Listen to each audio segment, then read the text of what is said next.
이제 점심을 맛있게 먹고요. 이제 오후 시간이 강의입니다. 12절을 볼까요? 계시록 13장 12절. 네. 계시록 13장 12절을 보시면 그가 먼저 나온 짐승의 모든 권세를 그 앞에서 행하고 땅과 땅에 사는 자들을 처음 짐승에게 경배하게 하니 곧 죽게 되었던 상처가 나은 자니라 라는 말이 나오죠. 전 시간에는 이제 그 적그리스도에 대해서 땅에서 올라오는 짐승이 바로 이제 적그리스도라는 인물에 대해서 말씀을 드렸고,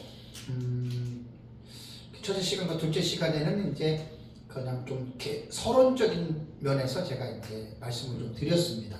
이번 시간부터는 이제 12절부터는 이제 그 거짓 선지자가 어떻게 활동을 하느냐. 그래서 이제 요 12절 이하부터 보면은 이 사람은 구약 성경에 나타난 거짓 선지자, 또 신약 성경에서 예수님이 말씀한 그런 종교적인 거짓 선지자가 아니고 이 자는 단일 인물로서 정치적인 인물이다라고 하는 것이 11절부터 쭉 읽으면 나옵니다. 그래서 12절을 보시면은 이제 이 거짓 선지자 땅에서 올라온 짐승이 이제 바다에서 올라온 짐승하고 밀접한 관계가 있다라고 하는 것이 12절 나오죠. 그가 먼저 나온 짐승의 모든 권세를 그 앞에서 행하고, 그 12절에 이 말이 나오잖아요. 그죠? 여기서 말한 먼저 나온 짐승은 누굽니까? 앞에서 말하는 13장 1절에서 말하는 바다에서 올라오는 그 짐승을 말하는 거예요. 그래서 이제 1월 달에 그 바다에서 올라온 짐승 적그리스도에 대해서 2시간 제가 강의를 했잖아요. 그것하고 연결을 시키면 먼저 나온 짐승의 모든 권세를 그 다음에 어디서 행합니까? 그 앞에서 행하고라고 말을 했잖아요. 그러니까 그 앞에서라고 하는 말은 그 적그리스도 앞에서예요. 이게 전부 다 밀접한 그런 사람들입니다. 그러니까 여기서 이제 아까 11절에서 말씀을 드렸듯이 땅에서 올라온 짐승은 두 뿔이 있다 그랬잖아요. 그죠? 그 두 뿔이 사탄으로부터 받은 능력과 적그리스도로부터 받은 그 정치적 권세, 그 이제 능력을 가지고 있는 존재라는 말입니다. 그래서 이제 이도 적그리스도 바다에서 올라온 짐승이 용으로부터 권세를 받아서 42달 동안 이제 그 큰 어떤 권세를 행한다라고 이제 적그리스도에 대해서 우리가 말씀을 받잖아요. 똑같은 거예요, 이자도. 그러니까 사탄으로부터 이렇게 그러한 능력과 권세를 받아서 이제 이러한 이제 그 땅에서 올라온 짐승이 그 적그리스도가 한 것처럼 그 앞에서 권세를 행한다라는 말입니다. 그래서 제가 전 시간에 능력과 표적, 이적, 치유 이런 것들 있잖아요.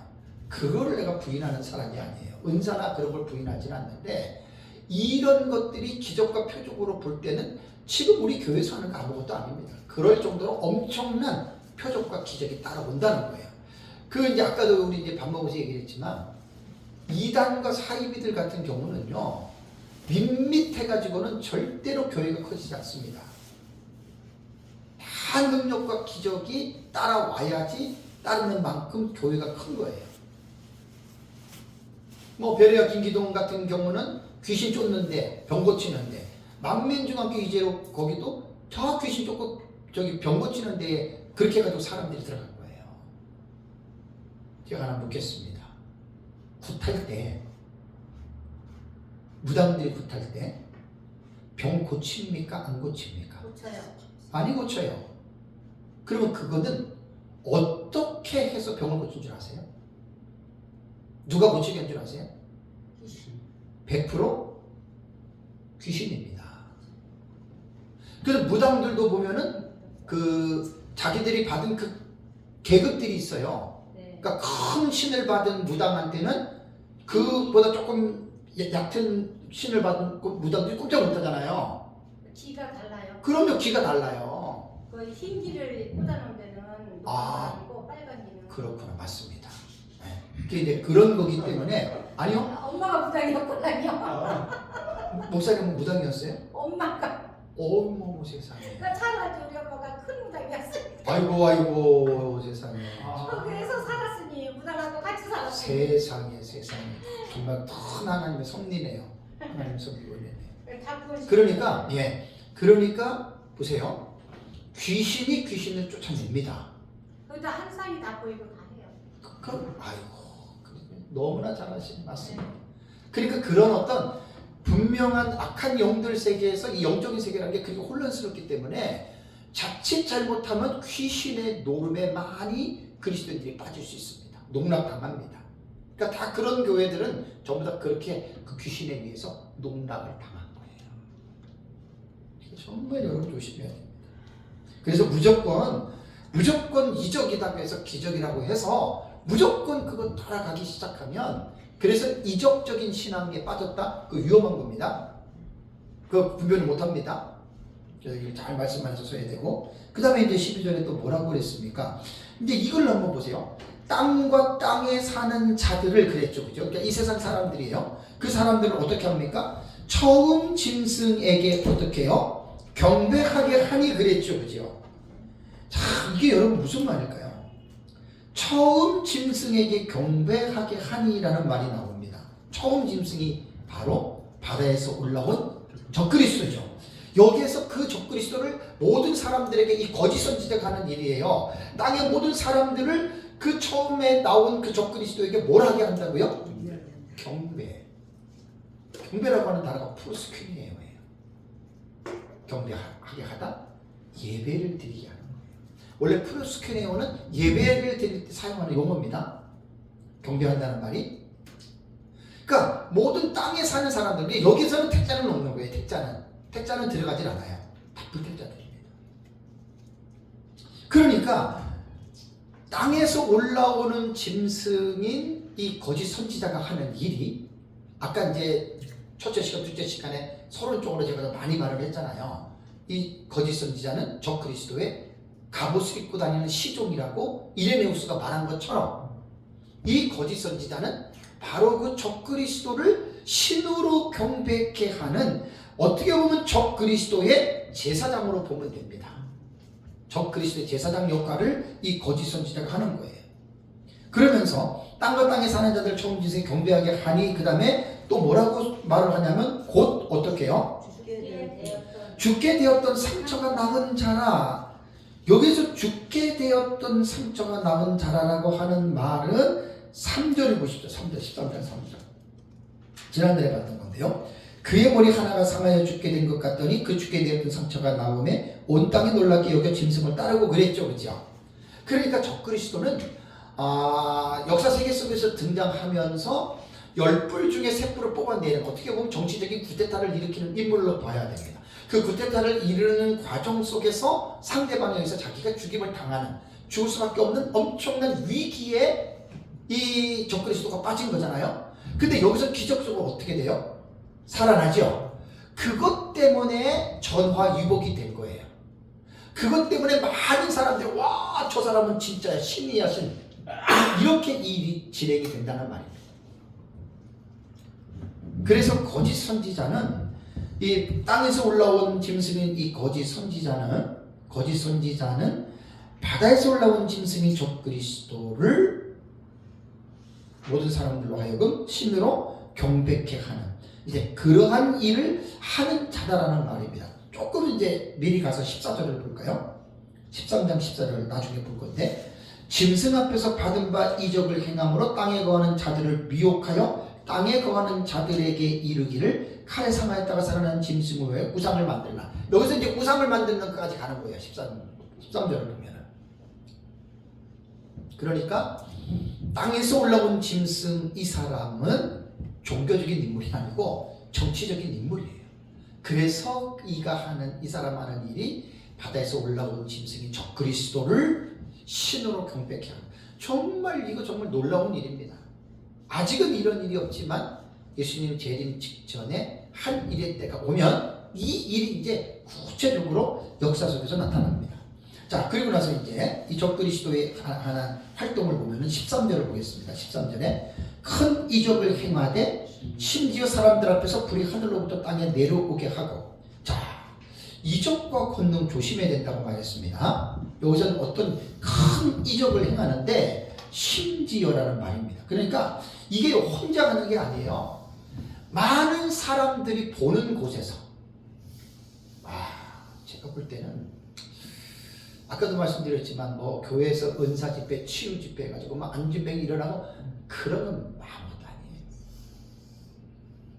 그래서 이게 신앙생활이 이적과 기적을 추구하는 신앙이 있잖아요. 그거 위험합니다. 그거 위험해요. 자꾸만 성도들을, 그러니까 이단과 사이비들의 특징이 치유, 귀신 쫓는 거, 병 고침 이런 쪽으로 사람들을 다 코를 꿰는 거예요.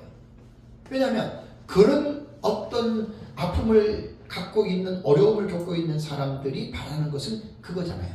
거기로부터 빠져나오는 거잖아요.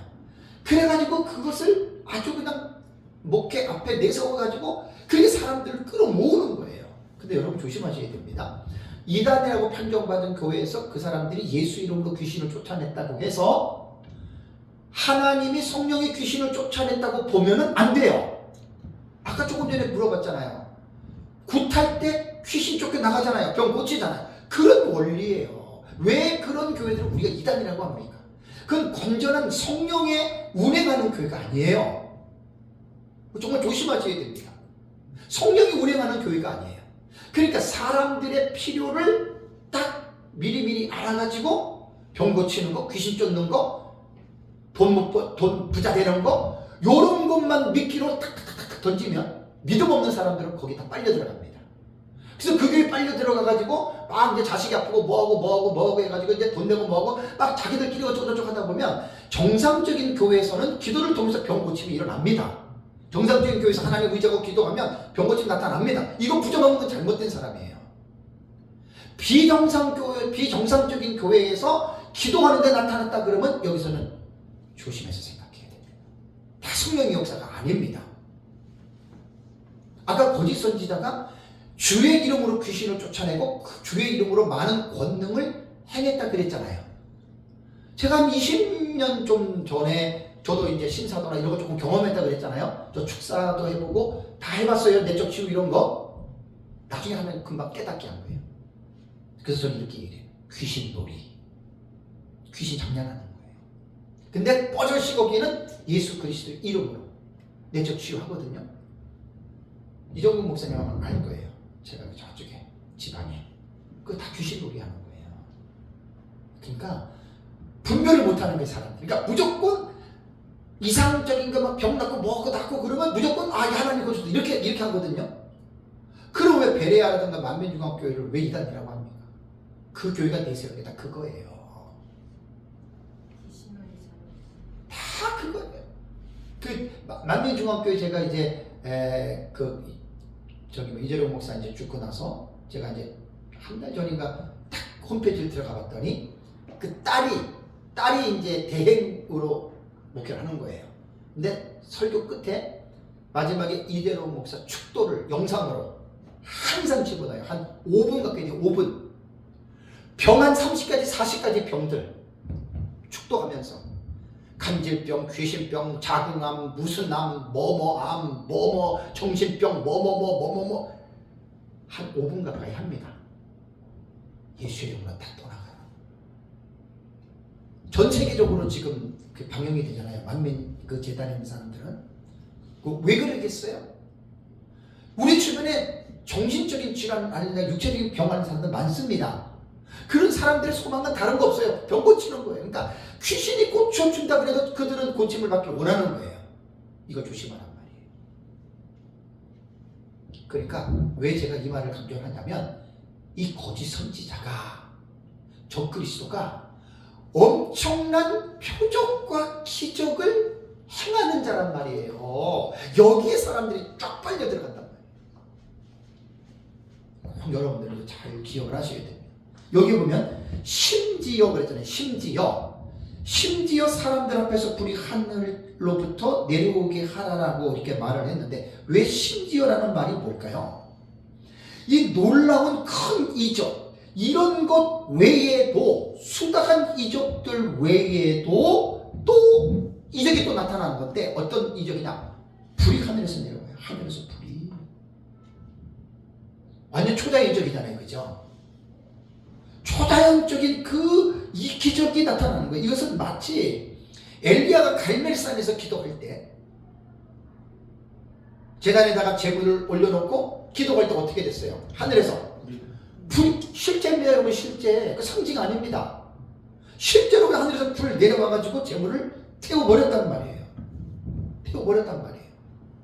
그러니까 심지어 하늘에서 불이 내려온다 그러면 마지막 때에 적그리스도와 거짓 선지자와 음녀의 무리들이 행하는 이 이적과 기적은 상상을 초월합니다. 아까 제가 말씀드렸잖아요. 교회에서 큰 우리나라 목사들 외국 가가지고 아프리카나 이런 재산시대 가가지고 귀신 쫓고 병 고쳐가 몇십만 명씩 모아놓고 한 사람들, 내가 이 누구라고 이러면 안 돼요. 있잖아요. 그런 건 잽이 안 됩니다. 그러니까 신앙은 말씀에 뿌리박은 신앙이 돼야지, 기적과 이적이라고 하는 또 신비주의의 체험적인 신앙에 빠지면 거의 다가 농락을 당합니다. 이거 조심들 하셔야 됩니다. 자, 데살로니가후서 2장 9절과 10절을 볼까요? 여기 분명히 뭐라고 바울은 말을 했냐면, 악한 자의 임함은 그랬죠. 사탄이잖아요. 사탄이 왜 임하느냐? 악한 자의 임함은, 이 악한 자는 여기서는 이제 적그리스도로 볼 수 있고, 그죠? 적그리스도 본다면 사탄의 역사를 따라 모든 능력과, 보세요, 모든 능력과 표적과 거짓 기적과 불의의 모든 속임으로 멸망하는 자들에게 이 말이니, 이 말이 뭡니까? 멸망하는 자들은 불신자들이잖아요. 왜 임하느냐? 능력과 표적과 거짓 기적과 불의의 모든 속임에 빠진다는 이야기예요. 이는 저희가 진리의 사랑을 받지 아니하여 구원을 얻지 못함이니라. 진리의 사랑을 받지 않았다는 말이 뭐냐면, 하나님의 말씀 안에 교훈을 받지 않는 사람들이 있잖아요. 교회는 다니기는 다녀도 하나님의 말씀에 관심을 두고 하나님의 말씀에 기초를 두지 아니하고 자꾸만 기적과 체험과 경험을 의지하는 그 사람들을 말하는 거예요. 이런 사람들이 마지막 때에 이러한 적그리스도와 거짓 선지자들이 일으키는 큰 이적과 거짓된 표적에 이들이 어떻게 해요? 빠져들어간단 말이에요. 분명히 바울이 지금 그걸 말하고 있잖아요. 그래서 예수님이 공생의 기간에도 마태복음 24장 23절과 24절을 보면은, 그때에 사람이 말하되, 예수님 뭐라고 그랬습니까? 보라, 그리스도가 여기 있다 저기 있다 하여도 어떻게 해요? 믿지 말라. 그리고 거짓 그리스도들과 거짓 선지자들이 일어난다는 겁니다. 근데 그들이 뭐 합니까? 큰 표적과 기사를 보인다는 거예요. 큰 표적과 기사를 보여. 그 목적이 뭡니까?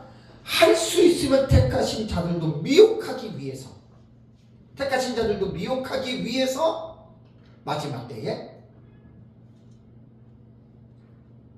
거짓 그리스도들과 거짓 선지자들이 일어난다는 거예요. 그러면 적그리스도와 거짓 선지자들이 일으키는 그 기적은 뭐냐? 그 기적, 그 능력은 어디에서 오느냐는 거예요. 그래서 계시록 13장을 보면 용이 짐승에게 권세를 주고 모든 보좌와 능력을 주고 이렇게 말한 거예요. 그러니까 사탄이 준 거예요. 사탄이.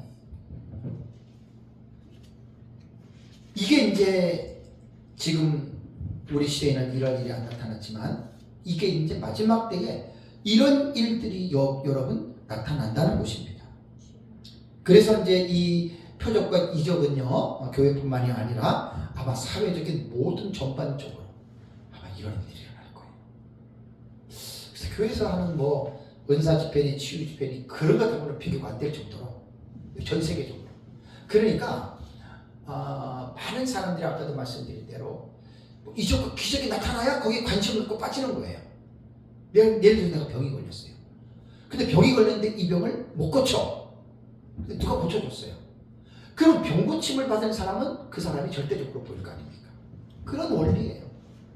그러니까 세상 사람들은 무슨 영적인 지식이 있겠습니까? 뭐가 있겠습니까? 아무것도 없잖아요. 그냥 자기 죽을 날을 알려줬으니까 그냥 당신이 뭐든지 내가 당신을 인정하겠다, 이제 그런 식으로 나오기 때문에 결국은 세상이 모든 사람들이 적그리스도를 하나님으로 섬기려면 그만큼 능력이, 엄청난 능력이 따라야 됩니다.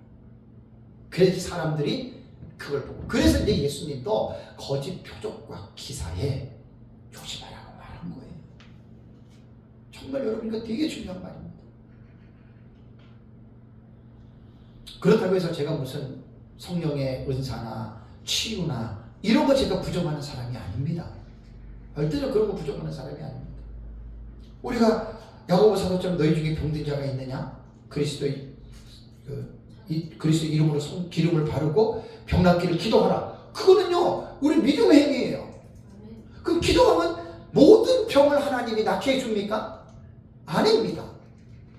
우리는 기도할 것밖에 없고, 병을 낫게 해주고 안 낫게 해주는 것은 하나님의 결정에 달린 거예요. 제가 옛날에 그 치유의 믿음의 은사를 받아가지고요, 우리 교회에서 책 한 권 내라고 낼 정도예요. 말도 못했어요. 그렇다고 뭐 안병, 귀신 그런 건 아니고, 웬만한 사소한 병들 이런 것들 한 6개월, 1년 간 것 같아요. 제가 기도하면 애들 감기가 그냥 뚝뚝 떨어졌어요. 그때 제가 조금 위험한 데에서 제가 조금 배울 때예요. 하나님이 6개월도 안 되게 해서 딱 저를 돌이켰거든요. 만약에 제가 그때 빠졌다면 아마 여러분들 저 만나기 힘들 거예요. 그때 아마 계속 그걸 했으면 아마 신문에도 나고, 그러다 보면은 저도 죄인인데 교만해지고 타락하고 버림받을 수 있는 거예요. 그래서 잠깐 하나님이 맛을 보게 하고 그걸 내가 돌이킨 거예요. 잘 돌이켰다고 생각해요. 정말 내가 일기를 쓰는 게 좀 있어요. 그 당시 한번 우리 장로님이 새벽 2시인가 전화가 왔어요. 코피가 안 멎어. 이불하고 비계가 다 젖었어, 피가. 그때 내가 막 믿음의 그 있었거든요. 딱 새벽에 가가지고 손 따고 그 예수의 이름으로 멈출지어다. 여러분 어쩐 줄 아세요? 3, 4분 지나니까 딱 멈췄어. 이게 한두 가지가 아니라니까요. 우리 교회 지금 권사님들 둘하고 셋하고 집사님 한 분은 25년, 7년, 9년, 32년 저 있을 때 그 다 알아요. 나는 그 치유 자체를 내가 잘못했다라고 말하는 게 아니에요. 근데 그게 자칫 잘못하면 위험하게 도가 넘을 수가 있어요. 주님도 치료 많이 해주시고. 아니, 지금도 뭐 이제 하죠. 근데 뭐 지금은 뭐 우리 이제 성도들이 별로 없어서 그런 아픈 사람들이 별로 없어요. 네. 그러나서 이제 제가 그때 그 치유나 이런 걸 다 적고 이제 성경 연구를 한 20여 년 가까이 지금까지 제가 하고 있는 거예요. 근데 이제 저는 이것저것 다 경험을 해봤기 때문에 그런 부분이 왜 잘못된 거고 왜 위험한 거고 이런 걸 제가 지금 알고 있는 거예요. 뭐니 해도 성경이 최고입니다. 말씀을 예, 그럼요. 여기서부터 여러분 시작이 되는 겁니다. 자, 그 다음에 14절 보겠습니다. 자, 14절에 이제 거짓 선지자가 어떤 그 일을 하는지가 나오는 거예요. 우리 14절을 보시면 짐승 앞에서 받은 바 이적을 행함으로 땅에 거하는 자들을 미혹하며 땅에 거하는 자들에게 이르기를 뭐라고요? 칼에 상하였다가 살아난 짐승을 위하여 우상을 만들라. 자, 보세요. 점점 원 스텝 지금 앞으로 진행이 돼가죠. 그죠? 그러니까 거짓 선지자가 받은 바 이적이라고 하는 말은 사탄으로 받은 이적적인 권능입니다. 여러분 이거 엄청날 겁니다. 적그리스도도 그렇고 거짓 선지자도 그렇고 현대 과학 사회에서 이해할 수 없는 기적들이 상상을 초월합니다.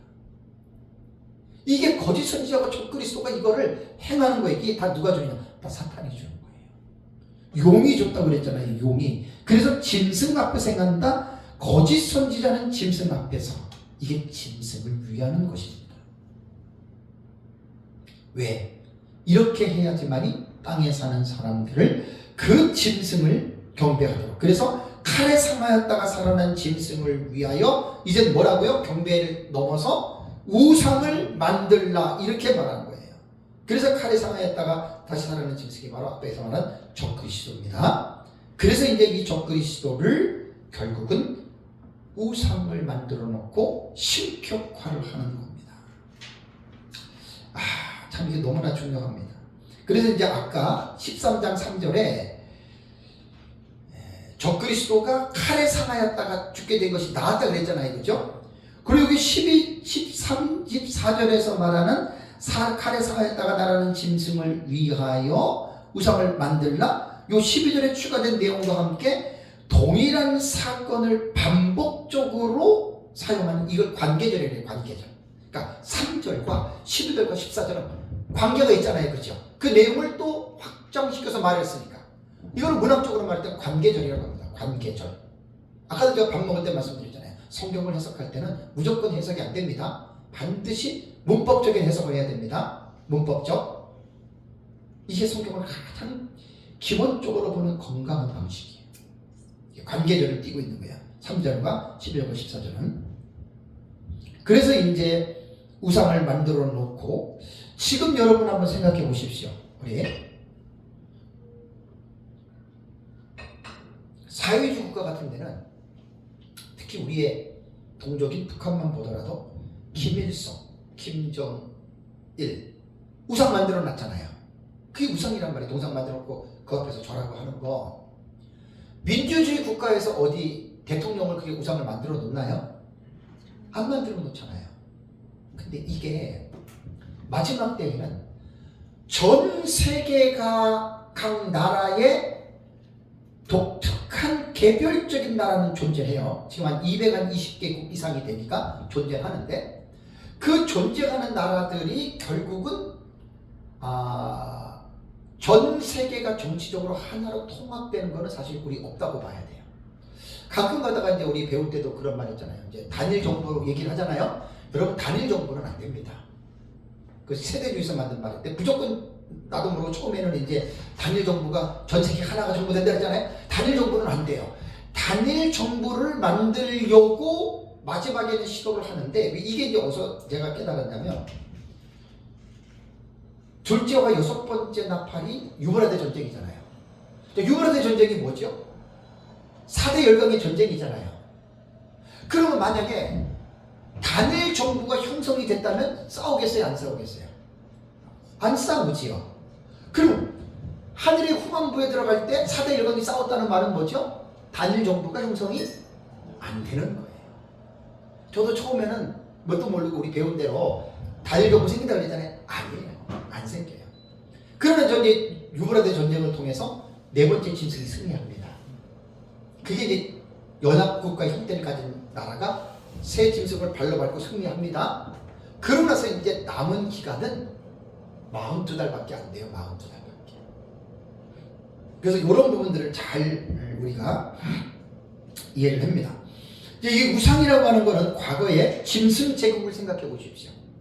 애굽, 아수르, 바벨론, 메데바사, 헬라, 로마.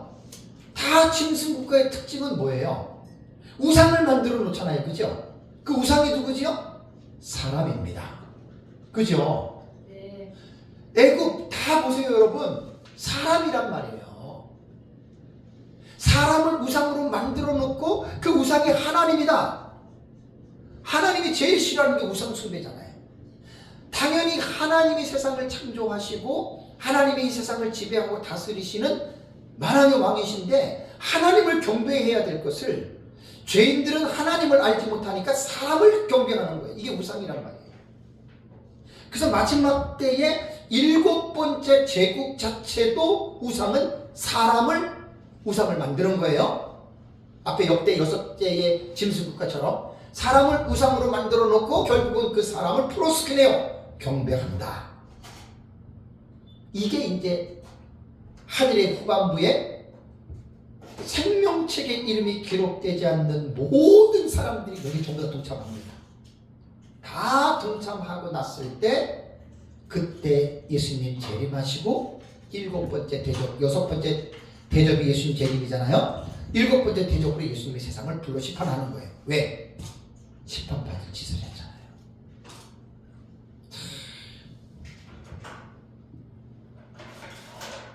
그래서 이제 후반부, 하늘의 후반부 이 3년 동안에는 이러한 일이 일어날 것이다. 다음에 이제 15절 보겠습니다. 15절. 그가 권세를 받아 그 짐승의 우상에게 생기를 주어 그 짐승의 우상으로 말하게 하고. 이 기적이 이렇게 나타나는 거예요. 분명히 여기에 보면은 우상을 만들었잖아요, 그렇죠? 말 그대로 우상은 생명이 없는 거예요. 무생명체예요.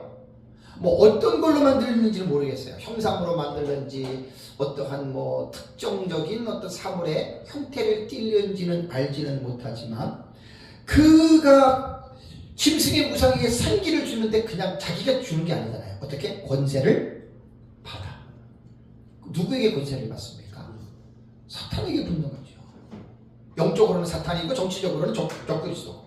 그 거짓 선지자가 이러한 두 가지 권세를 받은 거예요. 근데 놀라운 게 뭐 여기서 나타나는 기적이 뭐냐? 우상은 말 그대로 그냥 우상이에요. 뭐 예를 들어서 이 펜을 보십시오. 이게 무생명체잖아요. 근데 이 펜이 제가 말하는 것처럼 말을 한다고 생각해 보세요, 여러분. 있을 수가 없죠, 그죠? 근데 한단 말이에요.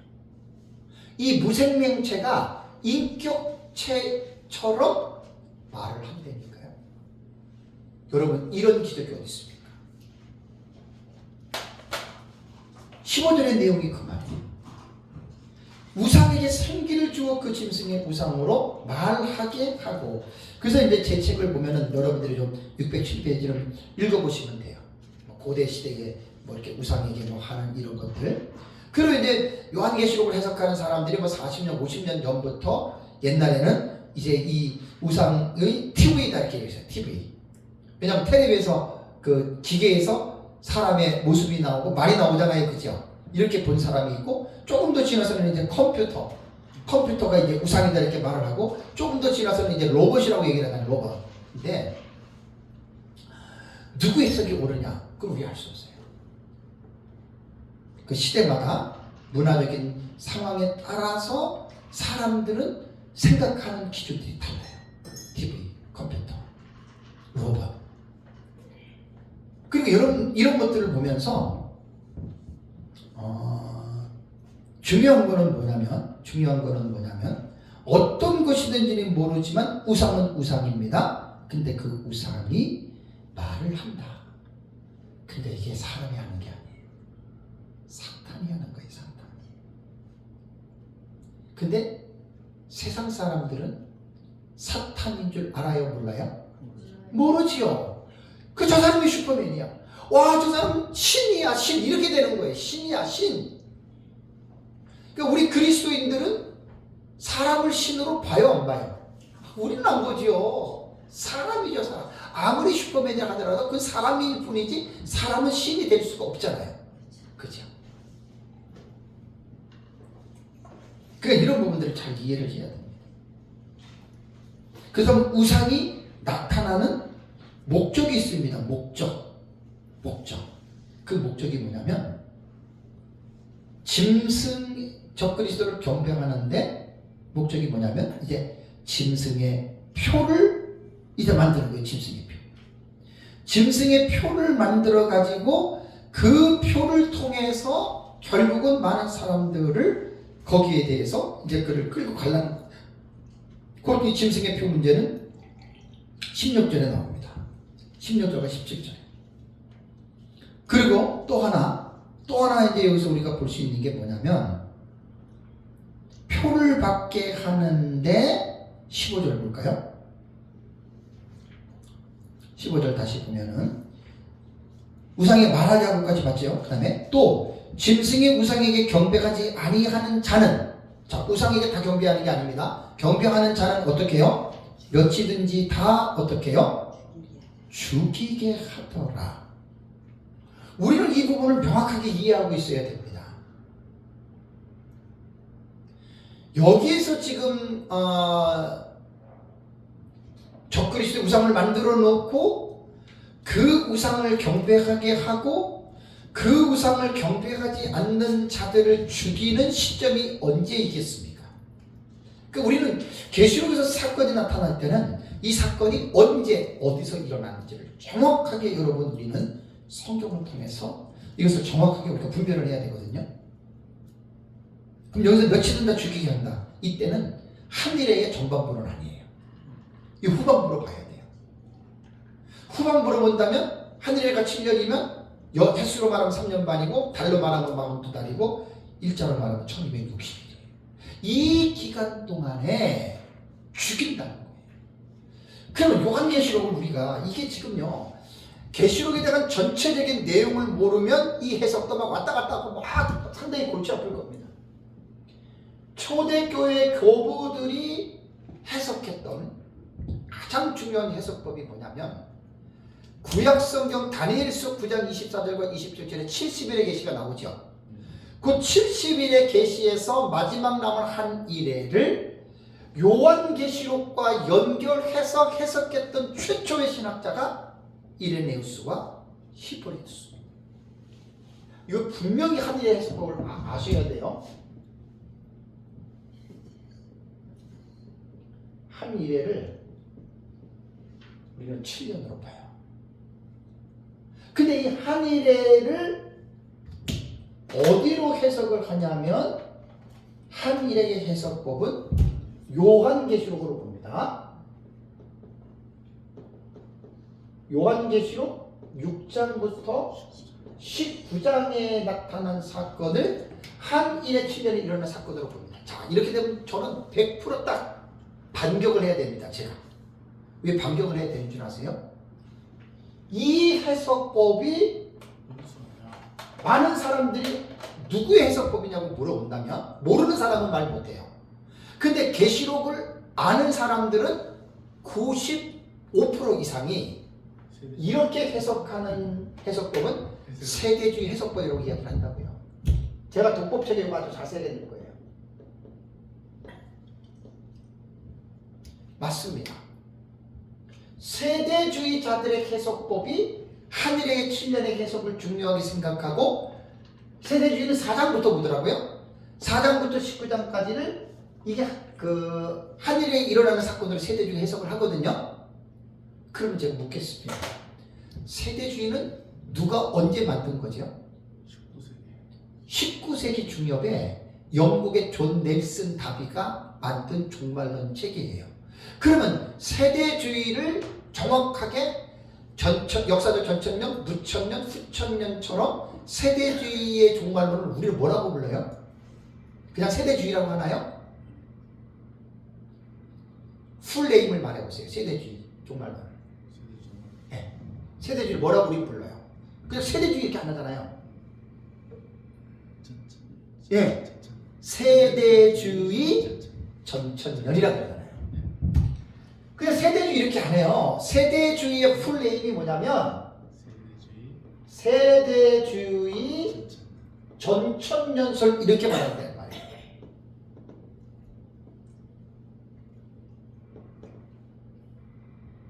Dispensational Pre-Millennialism 이렇게 한단 말이에요. 그러니까 전천년은 전천년인데 세대적이라고 하는 이거를 강조하는 전천년이라는 말이에요. 그럼 프리밀레니얼리즘이라고 하는 이 전천년은 어디서 나온 거죠? 세대주의 전에? 이게 쭉 올라가면은 초대 교부 시대에 종말론의 사상을 처음 시작했던 종말론이 역사적 전천년이에요. 히스토리 프리 밀레니얼리즘 이렇게 되는 거예요. 역사적 전천년.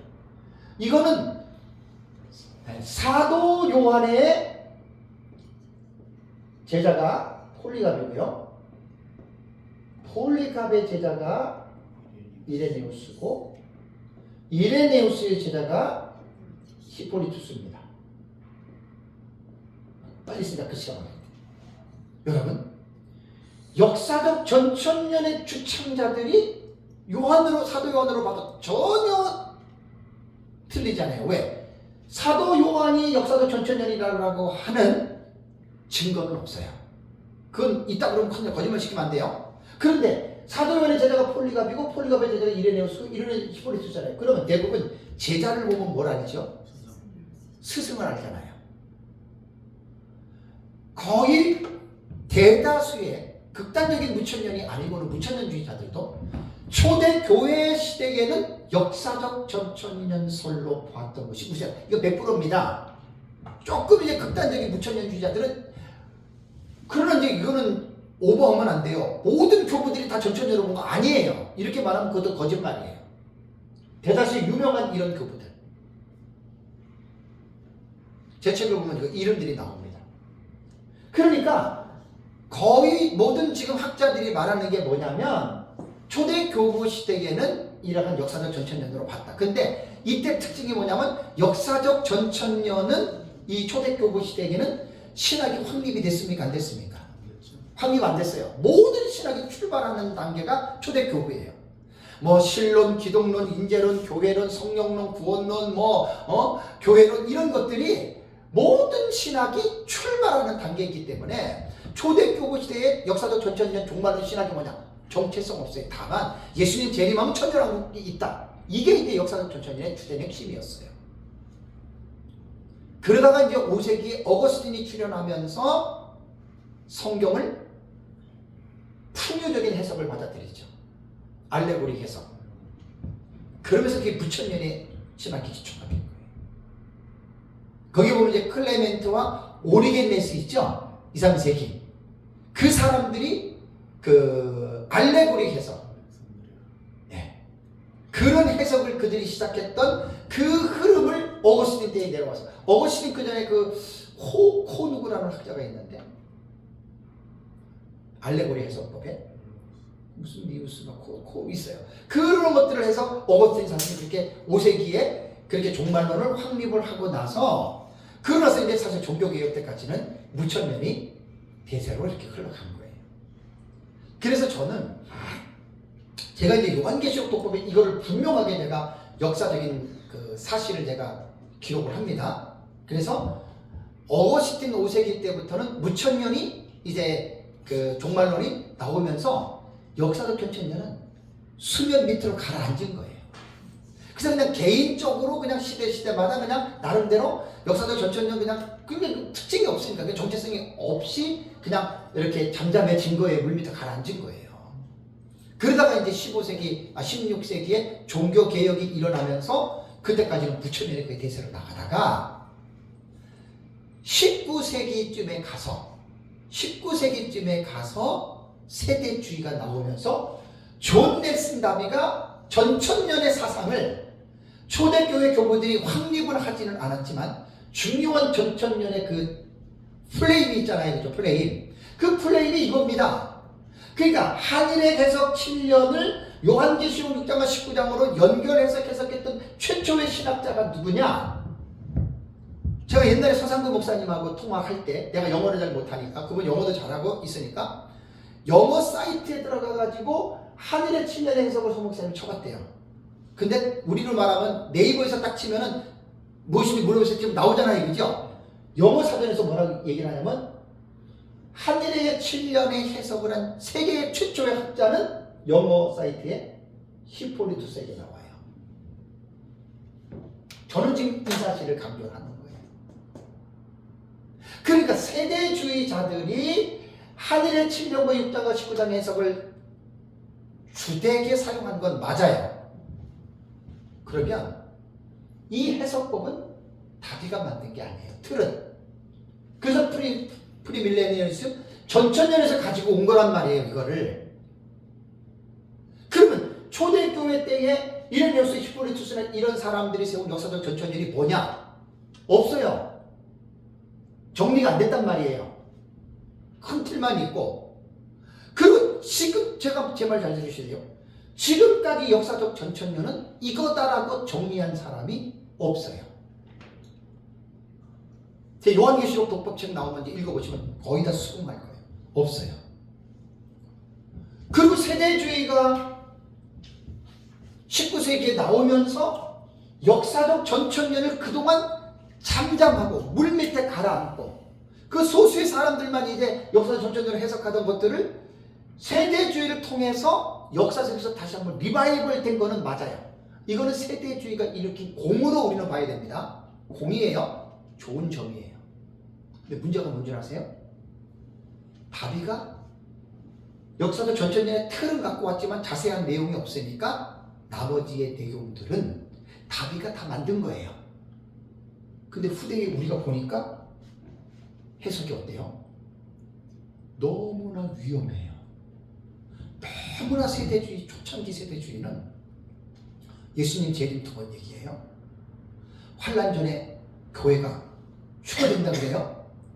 그리고 이스라엘과 교회를 딱 갈라가지고 천년왕국은 유대인들 교회도 안 들어간다. 이게 말이 안 되는 거예요. 근데 한두 가지가 아니에요. 그래서 제가 이 부분에서 한일의 해석법은 세대주의 작품이 아니고 역사적 전천년주의의 이래시폴리스 이 사람들이 봐왔던 최초의 신학자니까 여기서 사실은 역사적 전천년이 신학의 종말론의 신학을 발전을 시켰어요? 못 시켰어요? 못 시킨 거예요. 여기서 멈춰버린 거예요. 쉽게 말하면. 여기서 멈춰버리고 있다가 약 1000년이 훨씬 넘은 2, 3세기니까 1400년 동안이 지난 다음에 다비라고 하는 사람이 역사적 전천년의 흐름을 갖고 왔지만 나름대로 세웠어요. 다비가. 그게 세대주의 종말론입니다. 근데 개혁 신학을 한 우리 입장에서 볼 때는 성경을 성경으로 해석하는 그 입장에서 볼 때 성경을 성경으로 해석한 게 아니에요. 인간의 자의적이고 인간의 인위적인 내용이 들어가서 너무나 위험한 해석들을 많이 해놓은 것이 이게 고전적 세대주의 전천년입니다. 클래시컬, 그 다음에 디스펜세이셔널리즘, 그 다음에 프리밀레니얼리즘. 세대적 전천, 세대주의. 그래서 세대주의는 그 이후에 두 번이나 점프를 하잖아요. 점진적 세대주의, 그 다음에 뭐죠? 개정된 세대주의. 그 두 번 점프를 해요. 그 많이 고전적 세대주의 위험한 것들을 많이 버렸단 말이에요. 그래도 역시 세대주의는 자기네 옷을 못 벗어요. 위험한 것은 자기네들 남들 고쳤다고 하지만. 그래서 저는 너무 신비한 게 뭔 줄 아세요? 우리 사실 종말론의 스승이 민병성 목사님이잖아요. 민병성 목사님이 이 해석법을 발전시킨 거예요. 한일 해석법을. 한일 해석법을 발전시켰는데 세대주의가 틀은, 그러니까 71을 보면은 세대주의가 똑같아요. 틀이 똑같을 수밖에 없어요. 이거 짧은 기간이.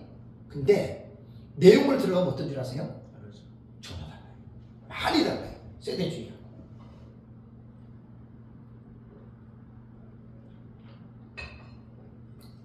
그래서 저는 늘 그렇게 저는 생각합니다. 하나님이 민병성 목사님은 정말로 특별하게 하나님 사용하신 거예요. 그런데 민 목사님은 본인은 세대주의가 아니고 역사 전천년 얘기를 하잖아요. 근데 이것은 종말론은 아는 사람이라면 인정 안 합니다. 세대주의 이렇게 말합니다. 왜? 그렇게 지금 나온 거예요. 제가 연구를 하다 보니까. 왜냐면 역사적 전체는 그래서 지금도 정체성이 불분명해요. 제가 연구를 하다가 하나님이 이걸 발견하게 하신 거예요. 이걸 발견하게 하셔서 제 책에도 나오고 앞으로 요한계시록 독법을 쓸 때면은 이 부분을 내가 뺏어올 거예요. 세대주의 작품 아닙니다. 한일의 해석법, 역사적 전천년의 작품입니다. 그리고 역사적 전천년주의자들이 지금까지 이 신학적인 틀에서 역사적 전천년의 종말론을 발전을 제대로 시키지 못했어요. 어느 누구도. 저는 그렇게 봅니다.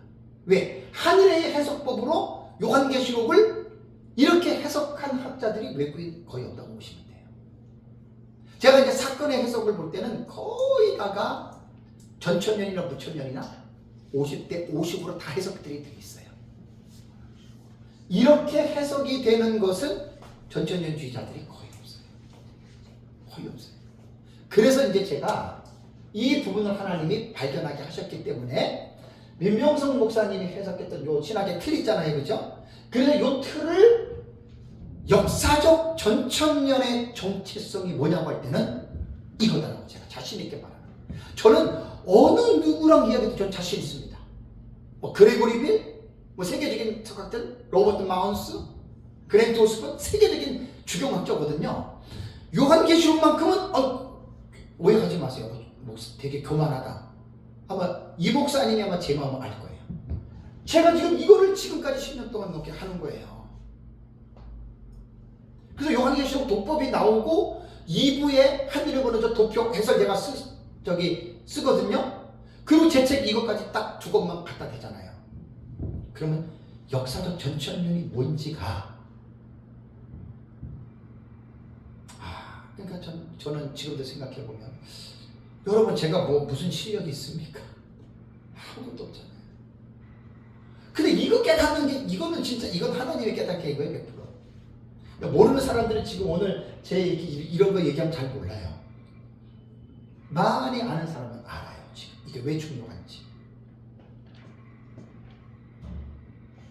사실 역사적 전천년주의자들이 박유선 박사님, 박형룡 박사님 한국에, 외국에 뭐 조지 레드, 그랜트 호스번, 로버트 마운스 이제 이런 것들이 제 주석이 다 있거든요. 그 사람들 역사적 전천년에 미국의 아주 대가들이에요, 대가들. 주석들이 잘 다 있잖아요. 이렇게 봐도 이렇게 해석한 사람 없어요. 맞습니다, 이 말이에요. 그래서 이 부분에 있어서 우리가 똑바로 알아야 된다는 거 있잖아. 똑바로 이걸 알아야 된다.